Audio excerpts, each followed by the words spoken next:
ఈరోజు motivation and emotion. Motivation అంటే ప్రేరణ, emotion అంటే ఉద్వేగం. ప్రేరణ లేనిదే ప్రవర్తన లేదు.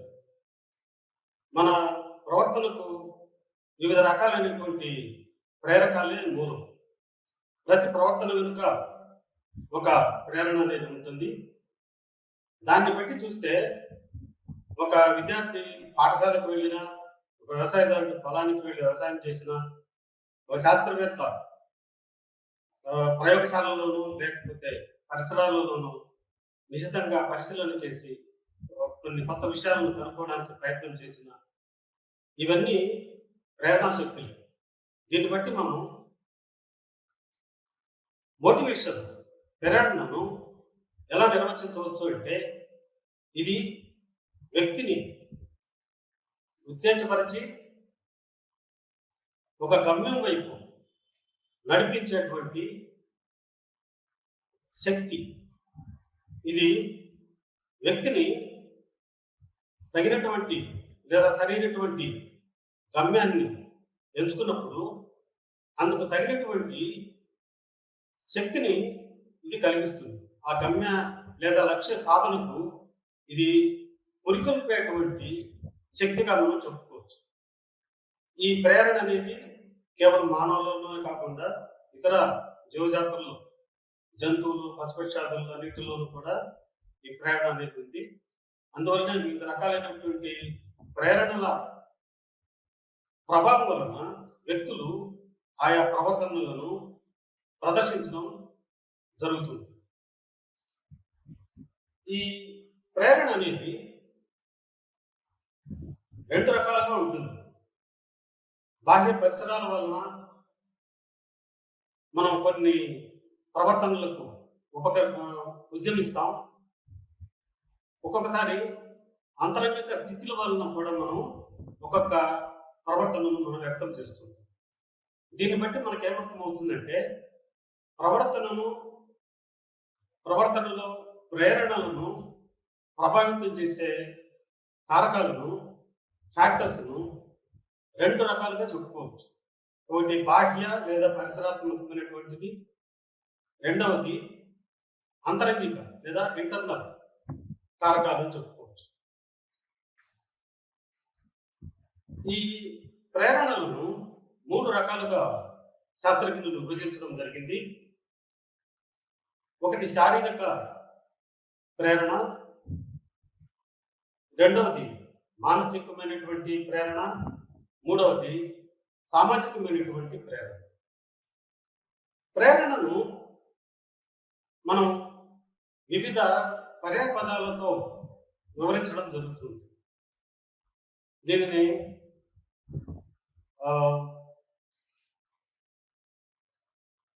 ఆస్పిరేషన్స్ అని, ఆకాంక్షలు, మోటివ్స్ ప్రేరకాలు, డ్రైవ్స్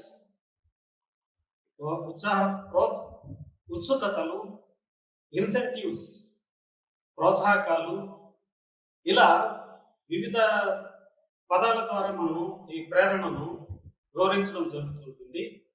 ఇందులో మానసిక ప్రేరకాలు స్వతసిద్ధంగా పుట్టుకతోనే ప్రాణులకు సంక్రమించినటువంటివి. వీటిని ఫిజియోజెనిక్ ఆర్ సైకోజెనిక్. ఇవి వ్యక్తి తన పరిసరాలతో వ్యతిచర్య జరపడం వలన, పరిసరాలు పుట్టి పెరిగినటువంటి వాతావరణ పరిస్థితులు, పరిసరాల ప్రభావం వలన కొన్ని నేర్చుకుంటాడు.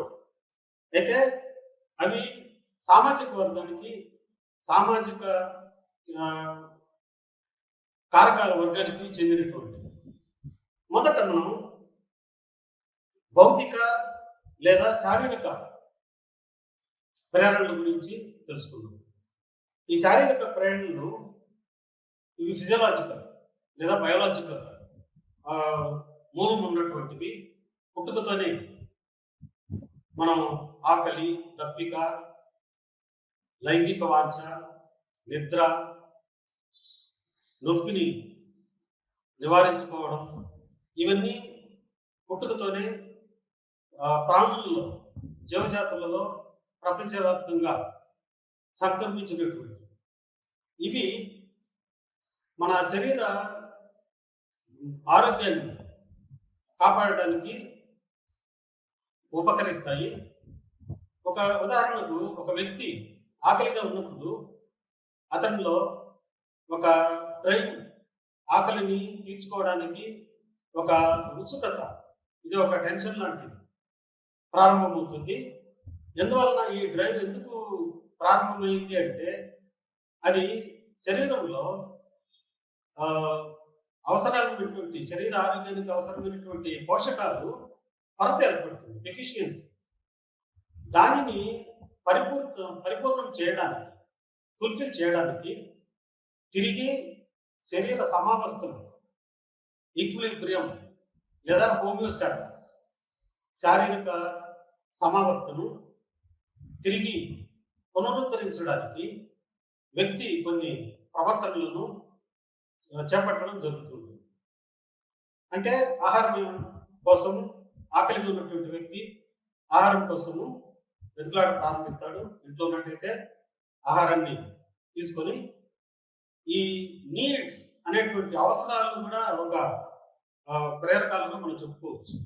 నీడ్స్, డ్రైవ్స్, ఇన్సెంటివ్స్, మోటివ్స్, ఇలాంటి పదాలన్నింటినో మనం ఇందాక చెప్పుకున్నట్టు అవసరాలు, ఉత్సుకతలు, ప్రోత్సాహకాలు, ప్రేరకాలు, ఆకాంక్షలు, అభిరుచులు, అభిలాషలు, వాంఛలు, కోరికలు, ఇవన్నీ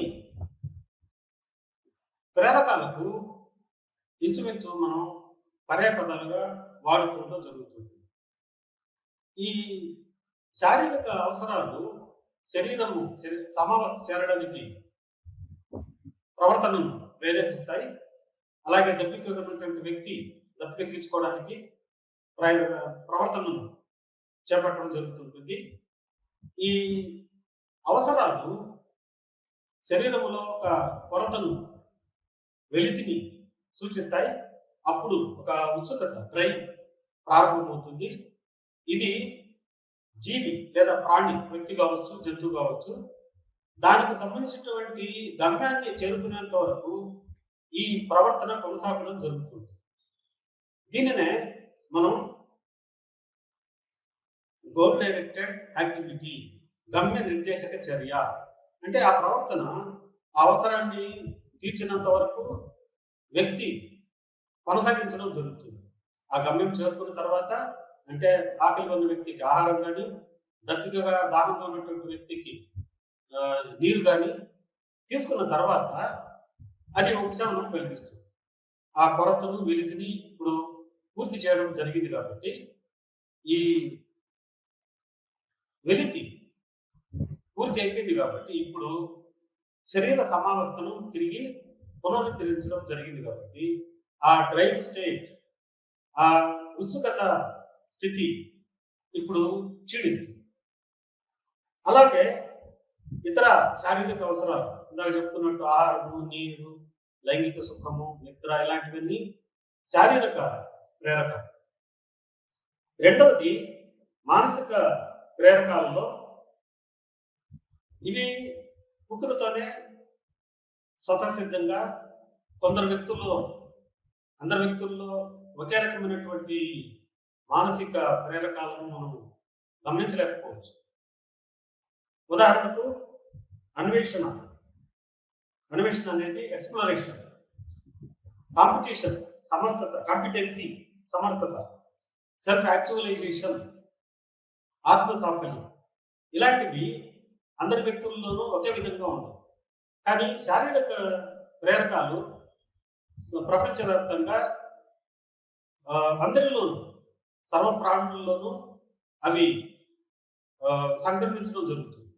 కానీ మానసిక సైకోజెనిక్ నీడ్స్, మానసిక అవసరాలు విభిన్న వ్యక్తులలో విభిన్నమైనటువంటి పందాలలో ఉంటాయి. అన్వేషణ వల్ల ఈ వ్యక్తి కొత్త కొత్త విషయాలను తెలుసుకోవడానికి కుతూహలంతో అన్వేషణ చేస్తుంటాడు.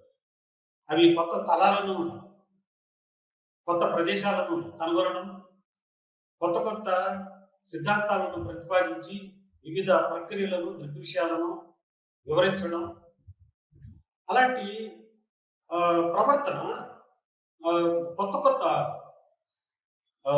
ఇన్వెన్షన్స్, డిస్కవరీస్, కొత్త సిద్ధాంతాలను, కొత్త వివరణలను ప్రతిపాదించి తమ జిజ్ఞాసను తీర్చుకోవడం జరుగుతుంది. అన్వేషణ తర్వాత సాధన, సమర్థత, కాంపిటెన్స్. కొందరు వ్యక్తులు ఒక్కొక్క రంగంలో సమర్థతను నిరూపించుకోవడానికి ప్రయత్నిస్తుంటారు. కొందరు క్రీడల్లో, కొందరు లలిత కళల్లో, కొందరు పాండిత్యంలో, మరికొందరు రచనల్లో, ఇలా విభిన్నమైనటువంటి రంగాల్లో వారు తమ స్కిల్స్ను, తన ప్రతిభను వారు ప్రదర్శించడం జరుగుతుంది. సమర్థత, కాంపిటెన్స్. ఆత్మసాఫల్యం, self actualisation. ఇది ఒక్కొక్కరిలో ఒక్కొక్క రంగంలో నిష్ణాతులుగా తయారు కావడానికి వాళ్ళను ప్రేరేపిస్తుంది. జన్మ సార్థకం చేసుకోవడం అనుకుంటాం. ఇది ఆత్మ సాఫల్యం. తనకున్న బలహీనతలను గుర్తించి వాటిని గురించి ఏ విధమైనటువంటి చింతన ప్రదర్శించకుండా, విచారం ప్రదర్శించకుండా, తనకున్న సామర్థ్యాలు, శక్మాలను లేదా పొటెన్షియల్స్ వాటిని సార్థకం చేసుకోవడానికి వ్యక్తులు ప్రయత్నిస్తున్నారు. ఇది వివిధ రంగాలు. ఇది మానసిక ప్రేరణ. మూడవది సామాజిక ప్రేరణ. సంఘంలో కొందరు వ్యక్తులను చూసి, సమాజంలో కొందరు వ్యక్తుల ప్రభావం వలన వ్యక్తులు ఒక విధమైనటువంటి రంగాలను, గమ్యాలను నిర్దేశించుకుని అలాంటి వ్యక్తులుగా తయారవుతుంటారు. ఇవి పరిసరాలు, సంస్కృతి, వారి జీవన విధానము, ఇవన్నీ వారి మీద ప్రభావం చూపుతాయి. దానికి ఉదాహరణగా అనుబంధము, సాధన, అధికారము, ఆధిపత్యము, దౌర్జన్యము, పోషణ, ఇలాంటివి. ఉదాహరణకు అధికారం, పవర్. ఇది లేకపోతే వ్యక్తులు చనిపోవడం కానీ ఏం జరగదు. అంటే సామాజిక ప్రేరణల వల్ల వ్యక్తి ఉనికికి కానీ, మనుగడకు కానీ ఎలాంటి నష్టం లేదు ఆ ప్రేరణ లేకపోతే. కానీ కొందరు వ్యక్తులను, కొందరు సమూహాలను చూసి తాము కూడా ఇలా కావాలి అనేటువంటి ప్రేరణ ఏదైతే ఉందో ఇది సామాజిక ప్రేరణ. అలాగే కొంతమంది ఇతరులను చూసి అగ్రెషన్, దౌర్జన్యం చూపించడం, నీడ్ ఫర్ పవర్, అధికారం, డామినెన్స్, ప్రాబల్యం చూపించడం, నీడ్ ఫర్ నర్చరెన్స్, ఇతరుల గురించి శ్రద్ధ తీసుకోవడము, పోషించడం, ఇతరులకు సహాయం చేయడం. ఇది కూడా ఒకరిని చూసి మనం కూడా ఇలా చేస్తే బాగుంటుంది అనేటువంటి దృక్పథం అలవర్చుకోవడం, అది సామాజిక ప్రేరణ. ఇప్పుడు మనం ఈ ప్రేరణకు సంబంధించి ఎన్నో సిద్ధాంతాలు ప్రవేశపెట్టడం జరిగింది. ఒక్కొక్క సిద్ధాంతంలోనూ ఒక్కొక్క సత్తా ఉంది. దాంట్లో మెరిట్, స్ట్రెంగ్త్ ఉంది. కొన్ని దాంతోపాటు కొన్ని లోపాలు కూడా ఉన్నాయి. అయితే మనం ఇప్పుడు ఒక్కొక్క సిద్ధాంతాన్ని విశ్లేషిస్తే మొట్టమొదటిది ఎవల్యూషనరీ అప్రోచ్, జీవ పరిణామ ఉపగమం. దీని ప్రకారం వ్యక్తులలో లేదా జీవజాతులన్నింటిలోనూ మానవులు, పశుపక్షాదులలోనూ కొన్ని సహజాత ఇన్స్టింక్ట్స్ సంక్రమించినాయి. అవి ప్రపంచవ్యాప్తంగా మానవులలో, జంతువులలో విభిన్నమైనటువంటి సహజాతాలు ఉన్నాయి. వాటి వలన వారు యథాతథంగా ఆటోమేటిక్గా ఆయా ప్రవర్తనలను వ్యక్తం చేయడం జరుగుతుంటుంది అనేటువంటి డార్విన్ సిద్ధాంతానికి ఇది మూలమవుతుంది. సో ఈ సిద్ధాంతం ప్రకారం పశువులు గూళ్ళు కట్టుకోవడం కానీ, ఒక నాగుపామును పడగ మీద కొడితే వెంటనే అది పడగ విప్పడము, ఇలాంటి ఇన్స్టింక్ట్స్ అవి పుట్టుకతోనే వచ్చినాయి. ఒకసారి వాటిని రిఫ్లెక్సెస్ అని కూడా అనుకుంటారు మానవ స్థాయిలో.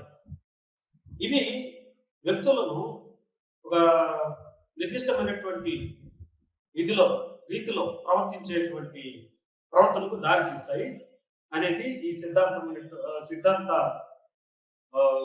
సారాంశం. రెండవది డ్రైవ్ రిడక్షన్ థియరీ, ఉత్సుకత క్షయీకరణ లేదా సూక్ష్మీకరణ సిద్ధాంతం. ఇది వ్యక్తులు ఒక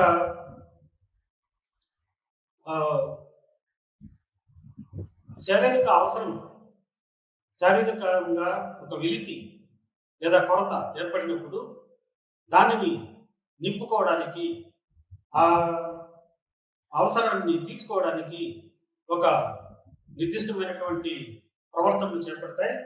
దీనినే గమ్య నిర్దేశక చర్య అని అంటాం. ఇది ఆ ప్రవర్తన అలాగే ఎంతవరకు కొనసాగుతుంది అంటే ఆ ఉత్సుకత, ఆ అవసరం తీరినంత వరకు. కాబట్టి ఈ అవసరాన్ని తీర్చుకోవడానికి వ్యక్తి లేదా జీవి ప్రాణి ఆ ప్రవర్తనను కొనసాగించడం జరుగుతుంది అని చెప్పారు. మూడవ సిద్ధాంతము ఆప్టిమల్ లెవెల్ ఆఫ్ స్టిమ్యులేషన్. ఇది సౌఖ్య స్థాయి ప్రేరేపణ. సౌఖ్య స్థాయి అంటే వ్యక్తులు నిరంతరము అదే జీవితాన్ని కొనసాగించడానికి ఇష్టపడరు. వారికి తగినటువంటి ఉద్దీపన, ఆ ఉద్దీపన కోసం వారు ఒక్కొక్కసారి అన్వేషణ, ఉత్సాహంతో, కుతూహలంతో చుట్టూ ఉన్నటువంటి పరిసరాలను అన్వేషించి, పరిశోధించి, పరిశీలించి తద్వారా తగినటువంటి ఉత్తేజాన్ని పొందుతుంటారు. ఈ కొన్ని సాహస కృత్యాలు చేయడం, కొత్త విషయాలను కనుగొనడం, ఇన్వెన్షన్స్ అండ్ డిస్కవరీస్, ఇలాంటి వాటి వెనక ఈ సిద్ధాంతమే ఆ ప్రవర్తనను వివరించగలుగుతుంది. ఇది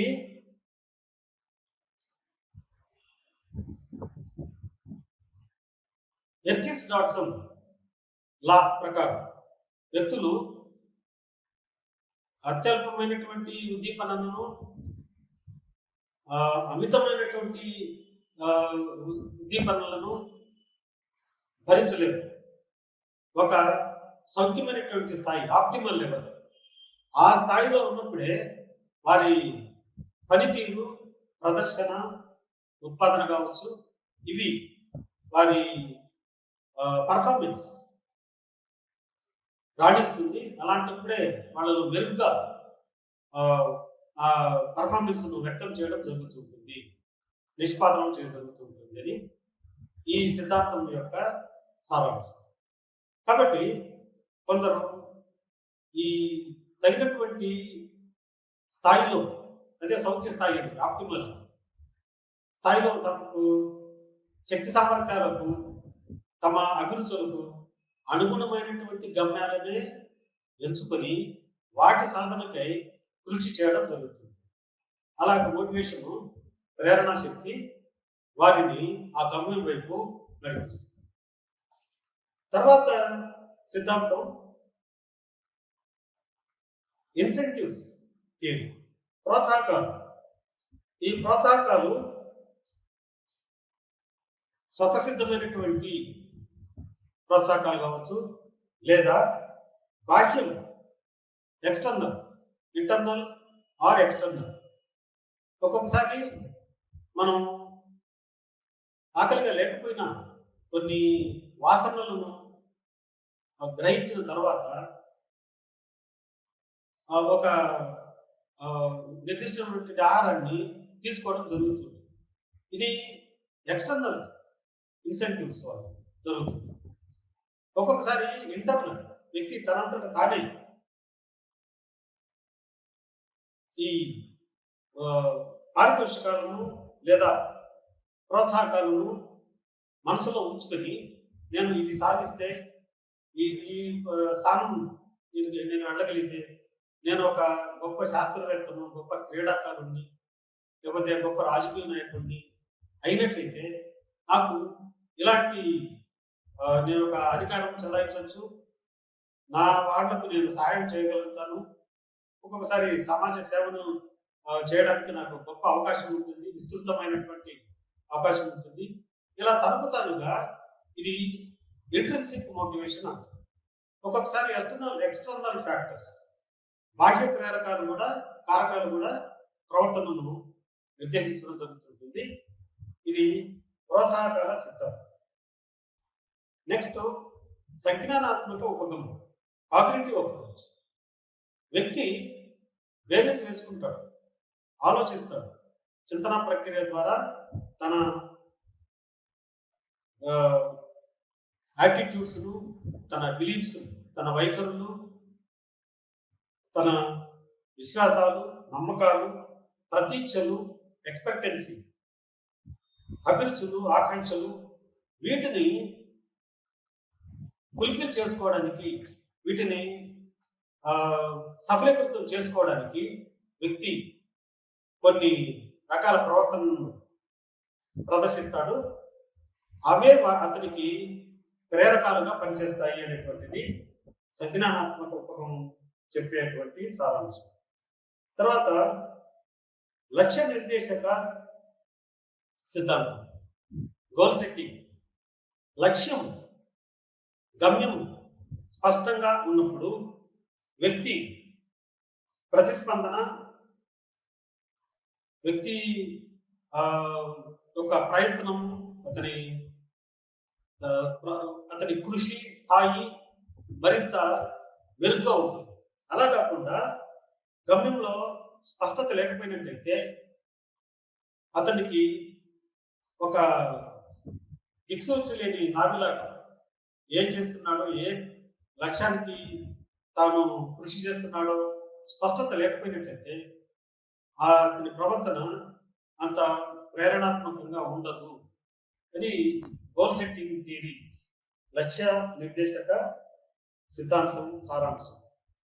తర్వాత అనుక్రమణిక సిద్ధాంతం, అవసర అనుక్రమణిక సిద్ధాంతం, నీడ్ హైరార్కీ థియరీ. దీన్ని అబ్రహాం మాస్లో అనేటువంటి అమెరికన్ శాస్త్రవేత్త ప్రవేశపెట్టడం జరిగింది. ఈ సిద్ధాంతం ప్రకారం ప్రాణులు, ముఖ్యంగా మానవులు మొదట శారీరక అవసరాలను తీర్చుకోవడానికి ప్రయత్నిస్తారు, ఫిజియలాజికల్ నీడ్స్ లేదా ఫిజికల్ నీడ్స్. అవి తీరిన తర్వాత భద్రత, రక్షణ, సేఫ్టీ నీడ్స్ కోసం తన ప్రయత్నాలను ముమ్మరం చేస్తారు. ఇవి తీరిన తర్వాత దానికంటే ఎత్తైన స్థితిలో ఉన్నటువంటి అవసరాలు అవి ఏంటంటే ఎస్టీమ్ నీడ్స్. ఇందులో దానికంటే ముందు ఇంకొకటి సోషల్ నీడ్స్, సామాజిక ప్రేరక, ప్రేమ, అనురాగం, నా వ్యక్తులు, నా సమూహము, నా ఊరు అనేటువంటి ఆ ప్రేరణ అతనిని పురిగొల్పుతుంటుంది. అంటే ఎక్కువ మందితో స్నేహితంగా ఉండడం, వారి సమ్మతి కోసం ప్రయత్నించడం, వారిలో ఒకటిగా ఉండడానికి తపన చెందడం, ఇది ప్రేమానురాగాలకు సంబంధించినటువంటి. క్లబ్లో మెంబర్షిప్ తీసుకున్నా సరే, లేదా ఒక వ్యక్తిత్వంలో మరొక సమూహంతోనో చాలా సన్నిహితంగా కలగడం, ఇవన్నీ అఫిలియేషన్ నీడ్స్, అనుబంధ ప్రేరక. దాని తర్వాత వచ్చేటువంటిది ఎస్టీమ్ నీడ్స్. ఇది ఆత్మ గౌరవానికి సంబంధించినటువంటిది. ఇక్కడ గుర్తింపు, తనను ఇతరులు మెచ్చుకోవాలి, తనంటే గౌరవం చూపించాలి, దీంట్లోనే పవర్, అధికారం, ఇతరులను నేను శాసించగలగాలి, ఆధిపత్యం చెలాయించాలి అనేటువంటి సెల్ఫ్ ఎస్టీమ్ నీడ్, ఆత్మగౌరవానికి సంబంధించి పరువు, ప్రతిష్ట, ఇలాంటి వాటికి ఆ, వ్యక్తి ప్రయత్నించాడు. దాని తర్వాత వచ్చేది సెల్ఫ్ యాక్చువలైజేషన్, ఆత్మసిద్ధి లేదా ఆత్మ సాఫల్యం. ఇది తనకున్నటువంటి సమర్థతలను, తన పొటెన్షియల్స్, తన సామర్థ్యాన్ని గుర్తించి అందులో నిష్ణాతుడుగా పేరు తెచ్చుకోవడం, గొప్ప వ్యక్తిగా ప్రపంచానికి తెలిసేటువంటి ఖ్యాతి సంపాదించారు. దీనికి సమాంతరమైనటువంటి స్థితి పీక్ ఎక్స్పీరియన్స్ అంటారు.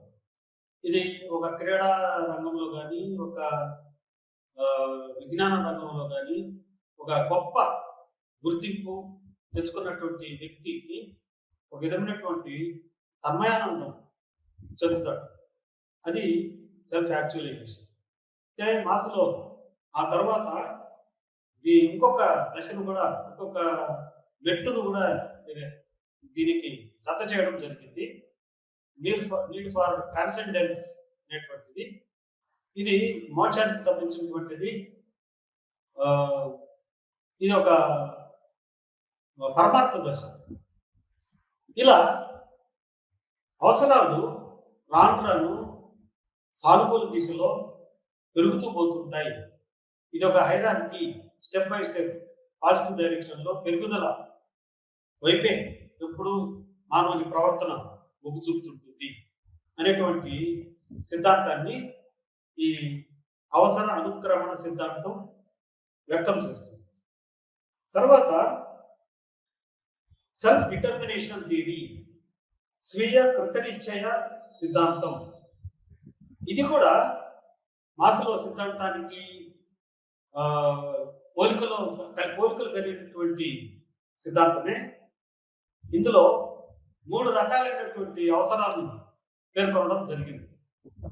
ఇవి స్వయం ప్రతిపత్తి అంటే అటానమీ, సమర్థత కాన్ఫిడెన్స్, రిలేటెడ్నెస్ బాంధవ్యం. ఈ 3 రకాలైనటువంటి అవసరాలు వ్యక్తి ప్రవర్తనను ప్రేరేపిస్తాయి. అంటే స్వయం ప్రతిపత్తి, వ్యక్తి తనకు తానుగా గమ్యాన్ని నిర్దేశించుకోగలడం, తన అవసరాలను, తాను ఏం సాధించాలో, తాను ఏం అవ్వాలో తనే నిర్ణయించుకుని ఆ ఫ్రీడమ్ ఆఫ్ చాయిస్తో స్వేచ్ఛగా తనకు తానుగా నిర్దేశించుకుని గమ్యాలను, అభిరుచులను నిర్దేశించుకుని వాటిని సాధించడానికి కృషి చేయడం. రెండవది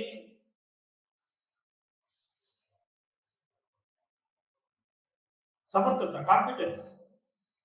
తనకున్నటువంటి ఎబిలిటీస్ని, శక్తి సామర్థ్యాలను మరింతగా మెరుగుపరుచుకోవాలనుకున్నటువంటి కోరిక. అదొక ప్రేరకంగా చెప్పుకోవచ్చు.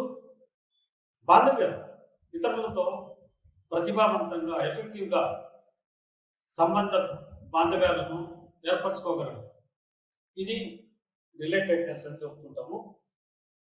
ఆ సిద్ధాంతం 3 రకాలైనటువంటి అవసరాలను గుర్తించింది. రెండవది కాదు, 9వ ఆ క్రమంలో చెప్పుకుంటూ పోతే సెల్ఫ్ థియరీ, ఆత్మ సిద్ధాంతం. ఇది 1960లలో లోకస్ ఆఫ్ కంట్రోల్ అనేటువంటి సిద్ధాంతాన్ని రాటర్ అనేటువంటి శాస్త్రవేత్త ప్రతిపాదిస్తే దానికి అనుగుణంగా కరోల్ డ్వెక్ ఇద్దరూ కలిసి నియంత్రణ స్థాన సిద్ధాంతాన్ని ప్రతిపాదించారు. ఈ నియంత్రణ స్థాన సిద్ధాంతం ఏమంటుందంటే వ్యక్తులు తమ ప్రవర్తనకు నియంత్రణ స్థానము ఏదని వారు ప్రత్యక్షించడం జరుగుతుంటుంది. ఇక్కడ 2 రకాలైనటువంటి స్థానాలను గుర్తించడం జరిగింది. ఒకటేమో స్వీయ ఆధీనము, రెండవది పరాధీనం. అంటే తమ ప్రవర్తనను ప్రభావితం చేసేటువంటి కారకాలు పరిసరాల నుంచే ఉన్నాయి. ఇతరుల ప్రోద్బలం వల్లనే తాను ఆ చర్యకు పాల్పడినట్లు, ఆ ప్రవర్తనను వ్యక్తం చేసినట్లు కొందరు భావిస్తే దాన్ని మనం ఏం చెప్పుకోవచ్చునంటే బాహ్య నియంత్రణ స్థానం వాళ్ళను ప్రభావితం చేస్తుంది. Internal locus of control and external locus of control. వారి ప్రవర్తనకు కారకాలు పరిసరాలే, ఇతరులే అలా ప్రేరేపించారని వాళ్ళు భావిస్తే, if they perceive like that, దానిని మనం పరాధీన నియంత్రణగా చెప్పుకోవచ్చు. రెండోది స్వీయ నియంత్రణ. అంటే తమ ప్రవర్తనకు తామే కారకులు, తమ ఆలోచనలు, తమ అభిప్రాయాలు, తమను తాము బేరీజు వేసుకునే పద్ధతి, తాము తీసుకునే నిర్ణయాలు, తమ తెలివితేటలు, వీటి వల్లనే తను గమ్యాన్ని నిర్దేశించుకోవడము, సాధించడం జరుగుతుంది అనుకోవడం స్వీయ ఆధీన స్థానం. నియంత్రణకు స్వీయ ఆధీనమా, పరాధీనం. ఈ రెండు రకాల ప్రవర్తనలను కనుక మనం సరిపోల్చినట్లయితే, స్వీయ ఆధీనం తన ప్రవర్తనకు కారణం అనుకునే వ్యక్తులు వారు ఎక్కువ అదృష్టాన్ని నమ్మరు. తమ స్వశక్తిని, కృషిని, సమయస్ఫూర్తిగా ప్రవర్తించడం తమ విజయం వెనక కారణాలుగా వారు భావిస్తారు. ఇంకా పరాధీనంలో ఉంది నియంత్రణ అనే భావించే వ్యక్తులు వాళ్ళు దైవానుగ్రహము లేదా పరిసరాలే అలా సాధించాయి, నేను నిమిత్త మాత్రాన్ని, ఇందులో నేను చేయగలిగింది ఏమీ లేదు అనేటువంటి భావంతో వారు ఉంటారు. ఇది స్వీయ లేదా పరాధీన నియంత్రణ స్థానం కొన్ని వ్యక్తులను ప్రవర్తించారు. ఇది ఆత్మ సిద్ధాంతం.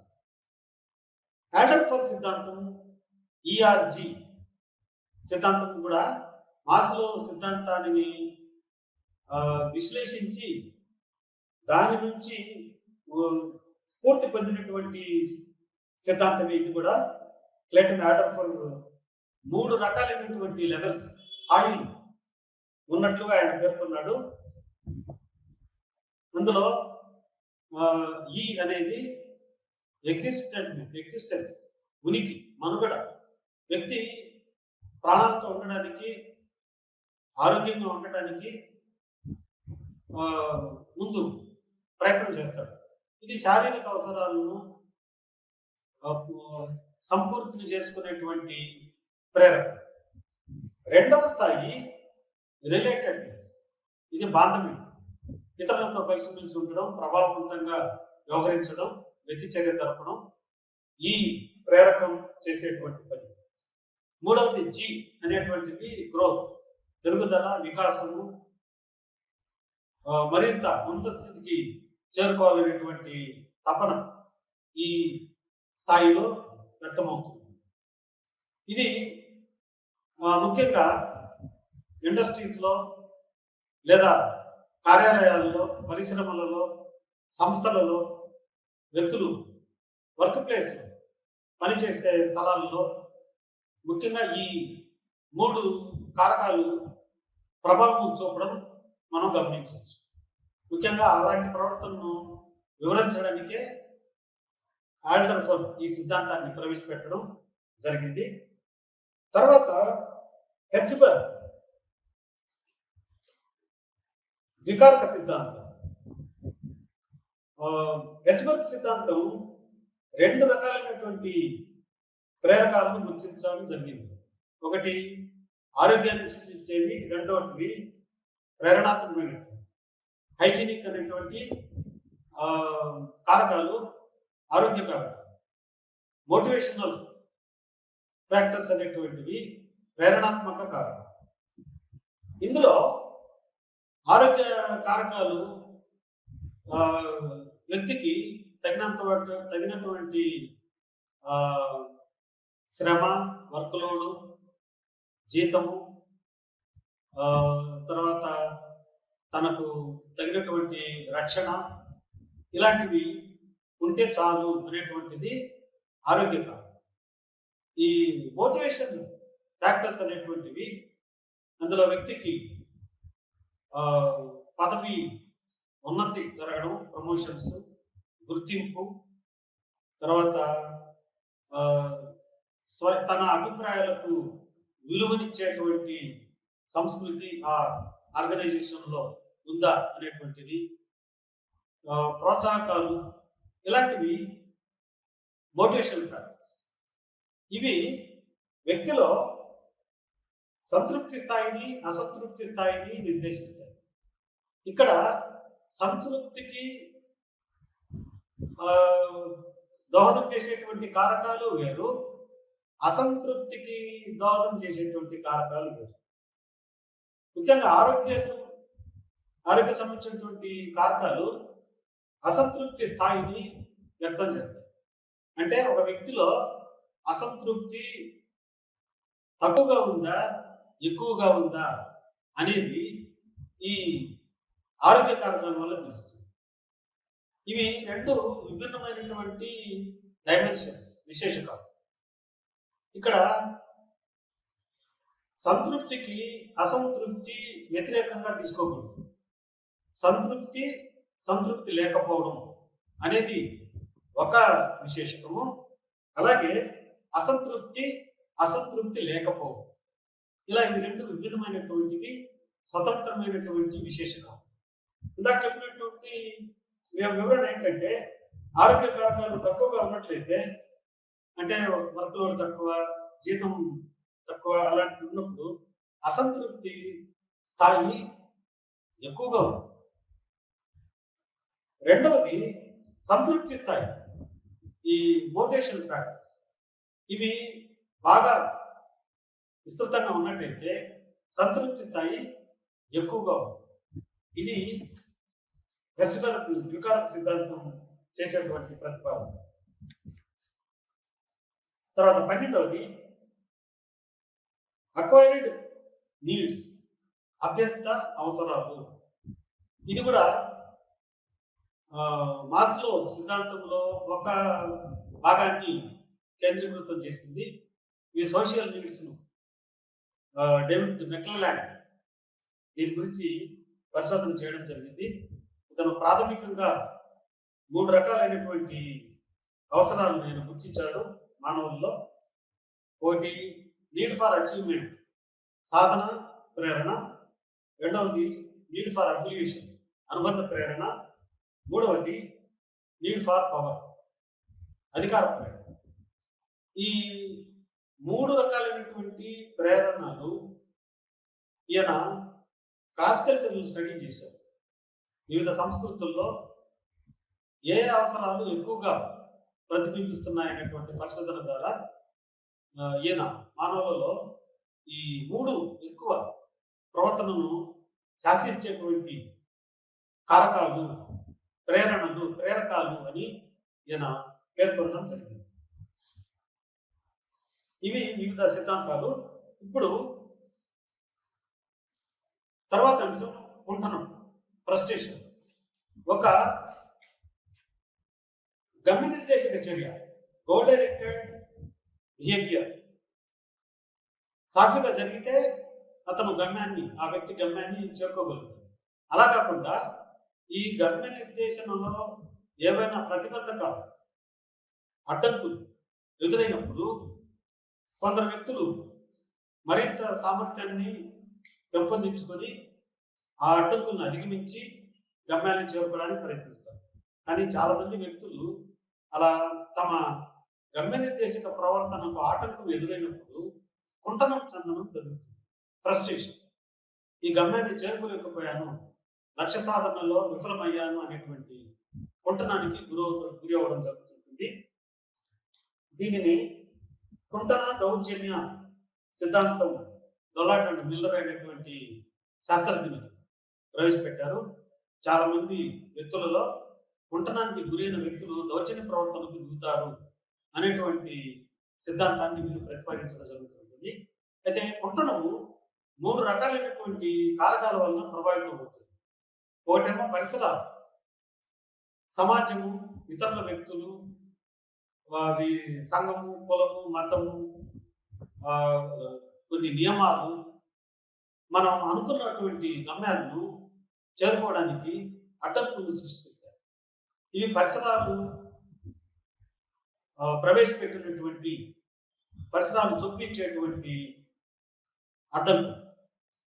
రెండో రకమైనటువంటి వ్యక్తిగతమైనటువంటి వ్యక్తి శక్తి సామర్థ్యాలు, అతని ప్రజ్ఞ, అతని ఆలోచన విధానము, అతని సమర్థత, ప్రతిభ, వీటిని బట్టి ఒక్కొక్కసారి కుంటనానికి గురి అవ్వడం జరుగుతుంది. ఇవి సరిగా తగినటువంటి స్థాయిలో మోతాదులో ఉన్నట్లయితే అతను కుంటనానికి గురి కావాల్సిన అవసరం ఉండదు. కానీ వ్యక్తిగత కారకాలు కూడా కుంటనానికి ఒక విధమైనటువంటి కారకాలు. మూడవది సంఘర్షణ. ఈ సంఘర్షణ వివిధ గమ్యాలను చేరుకునేటప్పుడు ఎదురయ్యేటువంటి ఇబ్బందికరమైనటువంటి స్థితి. ఒక్కొక్కసారి రెండు గమ్యాలు అతనికి ఎంత సానుకూలమైనటువంటివే, రెండు తన ప్రతిభ సామర్థ్యంతో సాధించుకోగలిగినటువంటివే, కానీ వాటిని చేరుకోవడంలో కొన్ని సంఘర్షణలు జరగడం వల్ల, కాన్ఫ్లిక్ట్స్ వల్ల ఒక గమ్యాన్ని పొందలేకపోవడం, లేదా తాను కోరుకున్న గమ్యాన్ని కాకుండా ఇంకొక గమ్యాన్ని అంగీకరించవలసి వచ్చినప్పుడు ఈ కుంటనానికి గురి అవ్వడం జరుగుతుంది. ఇందులో 4 రకాలైనటువంటి సంఘర్షణలను శాస్త్రజ్ఞులు పరిశీలించారు. ఒకటిది అప్రోచ్ కాన్ఫ్లిక్ట్. ఇది రెండు గమ్యాలలోనూ సానుకూలమైనటువంటివి. ఇది అనుకూల గమ్యాలు, రెండు అనుకూలమైనటువంటి పాజిటివ్ గోల్స్. ఇందులో ఒకదానిని కోరుకున్నట్టయితే చేరుకున్నట్టయితే రెండవ దానిని కోల్పోవాల్సి వస్తుంది. ఏది చేసుకోవాలి, ఏ గమ్యాన్ని చేరుకోవాలి అనేటువంటి మీమాంసలో, సందిగ్ధతలో వ్యక్తి కొంత కుంటనానికి గురి అవ్వడం జరుగుతుంటుంది. కానీ చివరకు బేరీస్ వేసుకుని అన్ని విధాల ఏది ఎక్కువ సానుకూలమైనటువంటిదో ఆ గమ్యాన్ని చేరుకోవడం జరుగుతుంది. రెండవది అప్రోచ్ అవాయిడెన్స్ కాన్ఫ్లిక్ట్. ఇక్కడ ఒకే గమ్యంలో కొన్ని సానుకూలమైనటువంటి, కొన్ని ప్రతికూలమైనటువంటి నెగటివ్ ఫీచర్స్ ఉంటాయి, వ్యతిరేకమైన అంశాలు ఉన్నాయి. ఈ సానుకూల అంశాలు ఉన్నాయి కాబట్టి దానిని సమీపించడం జరుగుతుంది. కానీ అందులో ఉన్నటువంటి ప్రతికూల అంశాలు గమ్యానికి దూరంగా అతన్ని నెట్టివేస్తాయి. ఇప్పుడు కూడా ఈ సందర్భంలో కూడా అతను సానుకూల అంశాలు ఎక్కువగా ఉంటే దానిని పొందడం జరుగుతుంది, లేదా సానుకూల అంశాలు తక్కువగా ఉండి ప్రతికూల అంశాలు ఎక్కువగా ఉన్నట్లయితే బహుశా దానిని విసర్జించడం జరుగుతుంది, వదులుకోవడం జరుగుతుంది. మూడవది అవాయిడెన్స్ కాన్ఫ్లిక్ట్. ఇది పరిహార్య. అవాయిడెన్స్ అంటే పరిహారం, దానికి దూరంగా జరగదు. ఇప్పుడు రెండు గమ్యాలు, రెండింటిలోనూ ప్రతికూల అంశాలే ఉన్నాయి. ఒక గమ్యానికి దూరంగా జరిగితే యథాతథంగా రెండో గమ్యానికి దగ్గర కావాల్సి వస్తుంది. కాబట్టి ఇతను ఊగిసలాటలో ఉంటాడు, ఆసిలేషన్. ముందుకు పోతే గొయ్యి, వెనక్కి వెళితే నొయ్యి అన్నటువంటి సందిగ్ధంలో ఉంటాడు. రెండును ప్రతికూలమైనటువంటి గమ్యాలే. ఇటువంటి కుంటనానికి గురి అయినప్పుడు వ్యక్తి అమితంగా ఆందోళన చెందడం జరుగుతుంటుంది. ఒక్కొక్క పరిస్థితిలో లీవ్ ద ఫీల్డ్, క్షేత్రాన్ని వదిలి వెళ్ళిపోవడానికి కూడా ఒక్కొక్కసారి అవకాశం కలగవచ్చు, పరిస్థితి రావచ్చు. నాలుగోది డబుల్ అప్రోచ్ అవాయిడెన్స్ కాన్ఫ్లిక్ట్.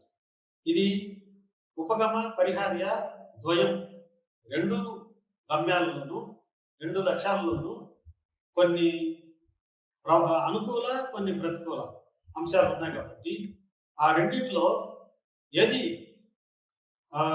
ఎంపిక చేసుకోవాలి అనేటువంటి సందిగ్ధంలో వ్యక్తి కొట్టుమిట్టాడుతుంది. ఇది ఒక మీనటువంటి ఫ్రస్ట్రేషన్కు లేదా కుంఠనానికి దారి తీసేటువంటి స్థితి. తర్వాతి అంశం ఉద్వేగం, ఎమోషన్స్. ఉద్వేగాలు అనేటువంటివి ఒక వ్యక్తిగత ఉద్వేగం, వ్యక్తిగత అనుభవం. ఇది పరిసరాలు లేదా ఆంతరికమైనటువంటి ఉద్దీపనలకు ప్రతిస్పందించినటువంటి వ్యక్తి తద్వారా ఒక మానసిక స్థితిని అనుభవించడం జరుగుతుంది. ఈ ఉద్వేగాలు మన ప్రవర్తనకు కొంత రంగును పులుముతాయి. మనం ఒక పని చేసేటప్పుడు దాని ద్వారా మనకు భయము, దుఃఖము లేదా దిగులు, కోపం కొన్ని సన్నివేశాల్లో ఇది జరుగుతుంది. అలాంటప్పుడు ఇది ప్రతికూల ఉద్వేగంగా చెబుతాం. కొన్ని సందర్భాల్లో మనం సంతోషము, ఆనందము, ఆశ్చర్యము ఇలాంటి ఉద్వేగాలకు గురి అవుతుంటాం. దీన్ని బట్టి మనకు ఏమర్థమవుతుంటుందంటే ఇది ఉద్వేగం అనేది ఒక వ్యక్తి మానసిక స్థితిని వ్యక్తం చేస్తుంది. ఒక ఉద్దీపనను ఆ వ్యక్తి గమనించినప్పుడు దాని ద్వారా సంభవించేటువంటి మానసిక స్థితి ఈ ఉద్వేగం. ఇందులో 3 రకాలైనటువంటి అంశాలు ఉన్నాయి.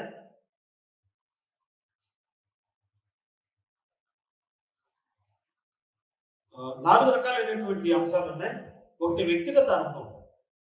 ఒక ఉద్దీపనను చూసినప్పుడు ఆ వ్యక్తి సంతోషం వ్యక్తం చేస్తాడా, భయం వ్యక్తం చేస్తాడా, కోపమా, దుఃఖమా, ఏ ఉద్వేగానికి అతను గురవుతాడు అనేది అది అతని వ్యక్తిగత అనుభవం.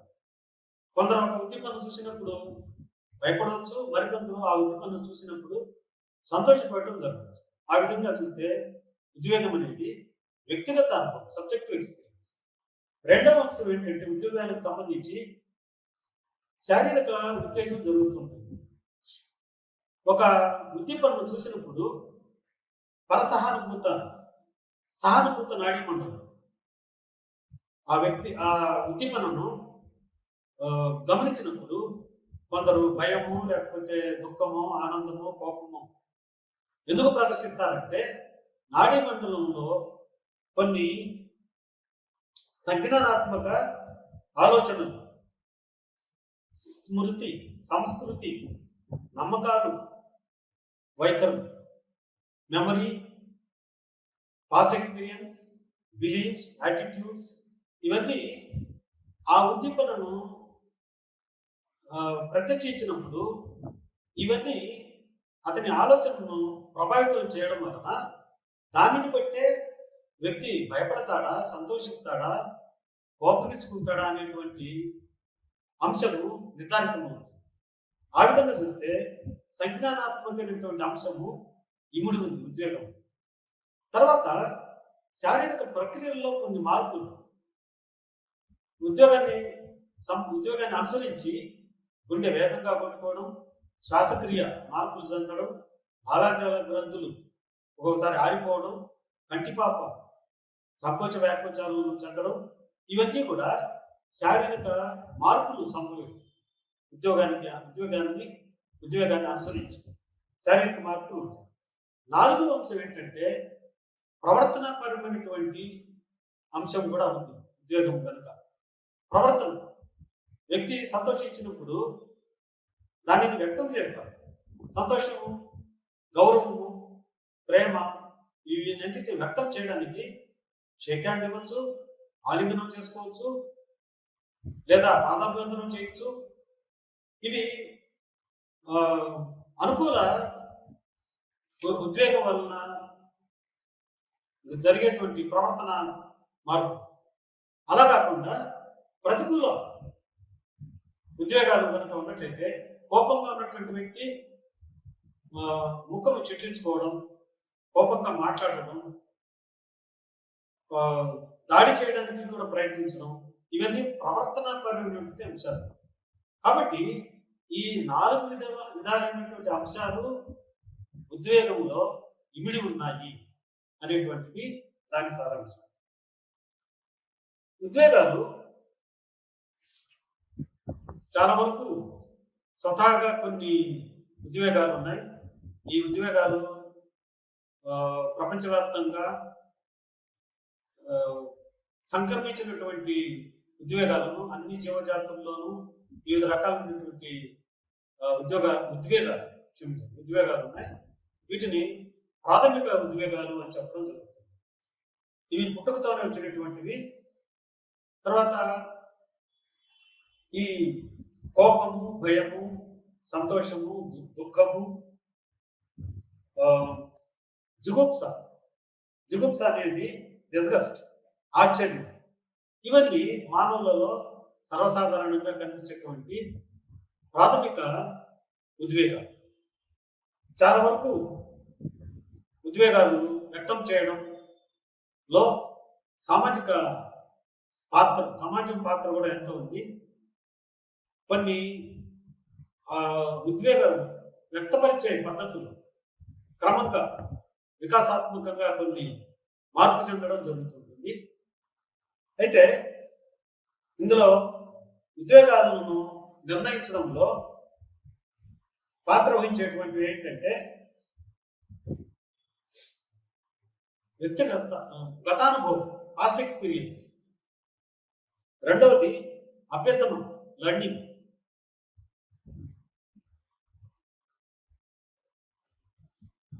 ఇవి ఎక్కువ ప్రభావాన్ని చూపుతాయి.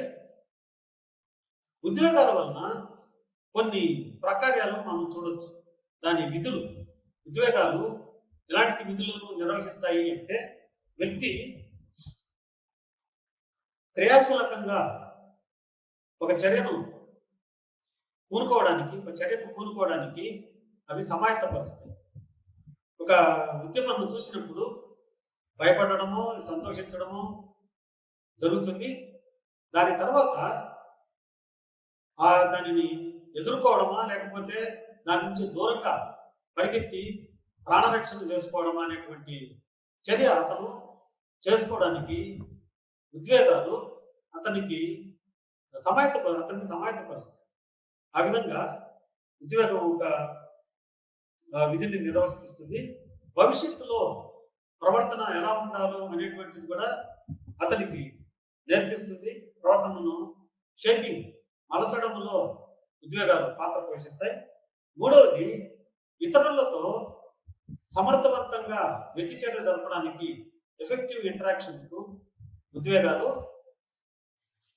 ఉపయోగపడతాయి. తర్వాత ఉద్వేగాలు 4 రకాలైనటువంటి అంశాలను కలిగి ఉన్నాయి. ఉద్వేగాలలో ఒకటి సబ్జెక్ట్ ఎక్స్పీరియన్స్ అనేది వ్యక్తిగత అనుభవం. రెండవది ఆలోచన, క్రియాధోరణి, థాట్ అండ్ యాక్షన్ టెండెన్సీ. కొంతమంది వ్యక్తులు వారి ఆలోచనలు, వారి చర్యలు ఒక విధమైనటువంటి ఆ వైఖరిని అనుసరించి జరుగుతుంటాయి. అది ఒక అంశం అవుతుంది. అంతర్గత శారీరక మార్పులు, ఇంటర్నల్ బాడీ చేంజెస్ ఈ ఉద్వేగాలను అనుసరించి ఉంటాయి. ఫేషియల్ ఎక్స్ప్రెషన్, ముఖ కవళికలు అందులో వ్యక్తమవుతుంటాయి. ఉద్యోగానికి ప్రతిస్పందించడం అనేటువంటిది కూడా ఒక విభాగం అవుతుంది. దీనికి అన్నిటికంటే ముందు సంజ్ఞానాత్మక మదింపు, కాగ్నిటివ్ అప్రైజల్. ఈ ఉద్వేగం ఎలాంటిది, తనకు హానికరమైనటువంటిదా లేదా, ఈ ఉద్దీపన ఎలాంటి ఉద్దీపన, ఇది ప్రమాదకారియ లేకపోతే సహాయకారియ అనేటువంటి నిర్ధారణ జరుగుతుంది. ఇది వాస్తవం చెప్పాలంటే ఇది మొట్టమొదటి అంశం. దీని తర్వాతనే మిగతా అంశాలు కూడా అనుసరించి ఉంటాయి. సో ఈ 6 అంశాలు ఉద్వేగాలను అట్టిపెట్టుకున్నటువంటి అంశాలు అవుతాయి. తర్వాత ఉద్వేగాలకు సంబంధించి కొన్ని సిద్ధాంతాలను ప్రవేశపెట్టడం జరిగింది. జేమ్స్ లాంగ్ థియరీ అనేటువంటి సిద్ధాంతము ఇద్దరు శాస్త్రవేత్తలు, విలియం జేమ్స్ అండ్ లాంగే అనేటువంటి ఇద్దరు శాస్త్రవేత్తలు ఉద్యోగాలకు సంబంధించినటువంటి వివరణ ఇచ్చారు. వారి ప్రకారం మన శారీరకంగా జరిగేటువంటి మార్పులే వాటిని ప్రత్యక్షించినప్పుడు వ్యక్తి ఉద్వేగ అనుభూతిని పొందడం జరుగుతుంది. Bodily changes. ఇది వినడానికి కొంత వింతగా ఉండొచ్చు, కానీ వ్యక్తి ఎందుకు భయపడ్డాడంటే ఉలిక్కి పడినందుకు. ఇది రిఫ్లెక్స్ యాక్షన్లకు వర్తించేటువంటి సిద్ధాంతం. వేగంగా మన పక్కన ఏదో వాహనం పోయినప్పుడు ఉలిక్కి పడతాం. ఈ ఉలిక్కి పడిన చర్యను మనం గుర్తించి నేను భయపడ్డాను అని ఒక నిర్ధారణకు రావడం జరుగుతుంది. అంటే శారీరక మార్పులను ఎలా వ్యాఖ్యానించాడో దానిని బట్టి ఆ వ్యక్తి ఆ ఉద్వేగాన్ని అనుభూతి పొందడం జరుగుతుంది అనేటువంటిది జేమ్స్ లాంగ్ సిద్ధాంతం. రెండవది కూడా ఇరువురు శాస్త్రజ్ఞులు కలిసి ప్రవేశపెట్టినటువంటి సిద్ధాంతం కానన్ బార్డ్ సిద్ధాంతం. వీరి సిద్ధాంతం ప్రకారం ఈ ఉద్దీపనను, స్టిములస్ను ఎవాల్యుయేషన్ జరిగిన తర్వాత, పర్సెప్షన్, ఉద్దీపన ప్రత్యక్షం జరిగిన తర్వాత రెండు రకాలైనటువంటి చర్యలు. ఒకటేమో హైపోథాలమస్ అనేటువంటి నాడీ వ్యవస్థలో ఉన్నటువంటి ఒక చిన్న కేంద్రము శరీరంలోని సహానుభూత నాడీ మండలానికి ప్రచోదనలను పొందుతుంది. అప్పుడు ఈ సహానుభూత నాడీ మండల చర్య ద్వారా వివిధ శారీరక మార్పులు సంభవిస్తాయి. అదే సమయంలోనే నాడీ మండల వ్యవస్థకు కూడా, మస్తిష్క వల్కలం సెరిబ్రల్ కార్టెక్స్ కు కూడా ఈ ప్రచోదనలు పంపడం జరుగుతుంది. ఏకకాలంలో ఈ ప్రచోదనలను మస్తిష్క వల్కలం వ్యాఖ్యానించడం, అదే సమయంలోనే ఈ శారీరక మార్పులు సంభవించడం, రెండు ఒకదానికొకటి స్వతంత్రంగా, ఇండిపెండెంట్గా ఇవి స్పందించి తద్వారా వ్యక్తి ఆ ఉద్వేగాన్ని అనుభవించడం జరుగుతుంది అనేటువంటి ప్రతిపాదన కానన్ అండ్ బార్డ్ చేశారు. అది ఆ సిద్ధాంతం ఇచ్చేటువంటి వివరణ. మూడవది షాక్టర్ అండ్ సింగర్. వీరు కూడా ఇద్దరు శాస్త్రజ్ఞులు ద్వికారక సిద్ధాంతాన్ని ప్రవేశపెట్టడం జరిగింది. వీరి వివరణ ప్రకారం ఉద్వేగాలు సంజ్ఞానము, ఆలోచన విధానం, కాగ్నిషన్ అండ్ థాట్ ప్రాసెస్, ఇవి రెండు కలిసి ఉద్వేగాన్ని నిర్ణయిస్తాయి అనేటువంటి వివరణ వాటి ఇవ్వడం జరిగింది. నాలుగవది ఫేషియల్ ఫీడ్బ్యాక్, ముఖ కవళిక ప్రతిస్పందన సిద్ధాంతము. ఇది డార్విన్ సిద్ధాంతాన్ని ఆధారంగా ప్రవేశపెట్టినటువంటి సిద్ధాంతము. ఇది జేమ్స్ లాంగ్ సిద్ధాంతాన్ని కూడా పోలినటువంటి సిద్ధాంతం అవుతుంది. ఎలాగంటే ముఖ కవళికలు